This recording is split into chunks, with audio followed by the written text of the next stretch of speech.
my colleague mentioned was that we don't rely on any one country's source of data. In fact, it's the World Health Organization that coordinates the data from all countries. Dr. Tam is a special advisor to the committee that's been working on the pandemic since the very early days.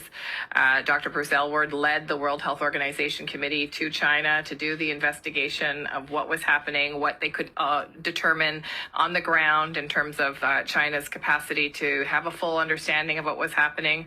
There's no indication that the data that came out of China in terms of their infection rate and their death rate was falsified in any way. In fact, if you look at the death rate overall in China, it's much higher than the one we're seeing now. And so we rely on the World Health Organization to do this important work because, of course, we're all in this together.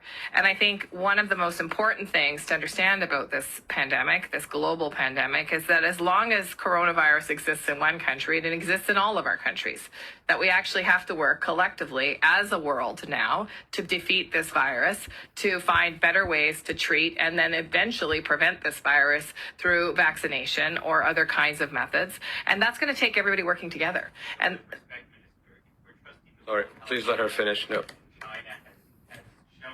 Ian. So I would say that your question is feeding into the conspiracy theories that many people have been perpetuating on the internet. And it's important to remember that there is no way to beat a global pandemic if we're actually not willing to work together as a globe. We will have to come up with a global solution to this virus. No country is an island. And I am so proud of the Canadian researchers that are part of the World Health Organization Solidarity Project that are working on developing vaccines and treatments for this virus that undoubtedly are going to be a big part of the solution about how we all get ourselves out of this situation.